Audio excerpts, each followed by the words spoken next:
ঘটনাটা ঘটে আমার মামার সঙ্গে। তার মুখ থেকে যেভাবে শুনেছি সেভাবেই বলছি। আমার বয়স তখন 20 বছর।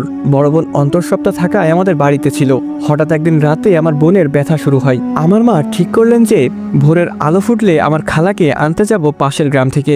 আমাদের বাড়ি ছিল রাজবাড়ি এলাকায়, আর আমার খালার বাড়ি ছিল বাগমারা এলাকায়। সেদিন চাঁদের আলো বেশি থাকার কারণে আর অতিরিক্ত চিন্তার কারণে আমার মা ভেবেছিল হয়তো ভোরের আজান দিয়ে দিয়েছে। আমি আর আমার ছোট ভাই ফয়সাল বেরিয়ে পড়লাম। ফয়সালের বয়স ছিল 11 বছর। আমরা রাস্তা পেরিয়ে যখন বিলের মধ্যে একটা রাস্তা ধরলাম, তখন কেমন একটা অনুভব করতে লাগলাম।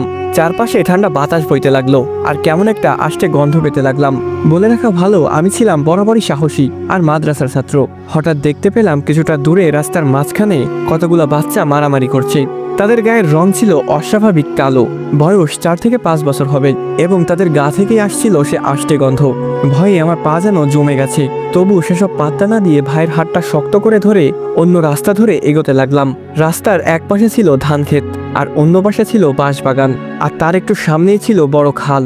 হঠাৎ বাঁশঝাড়ের ওইখানে আসতেই কোনো বাতাস ছাড়াই একটা বাঁশ মর্মর শব্দ করে আমাদের সামনে পড়ল।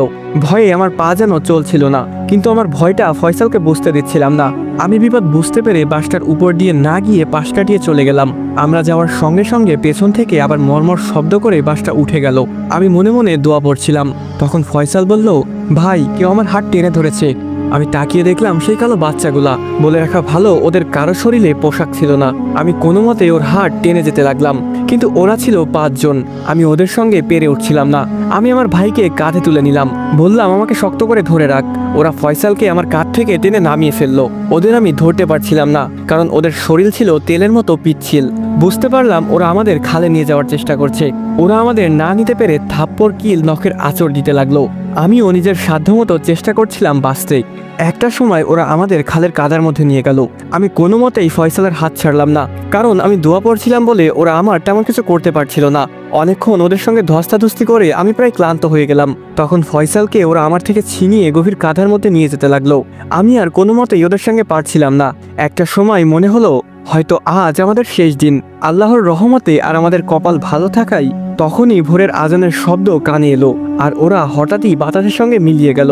আমি কোনো মতে ফয়সালের হাত ধরে দৌড়াতে লাগলাম, যদিও আমাদের শরীরে অনেক ব্যথা ছিল। একটা সময় আমরা খালার বাড়ির সামনে এসে জোরে ডাক দিলাম। তারপর আমি অজ্ঞান হয়ে গেলাম।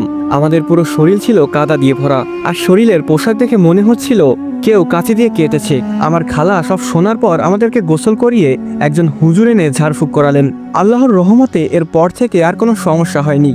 তবে তার পর থেকে ভোরের আজান না দেওয়া পর্যন্ত আমি বাহিরে বের হতাম না। গল্পের নাম একদল বাচ্চা জিন। গল্পটি পাঠিয়েছেন আমার খুব কাছের একজন মানুষ।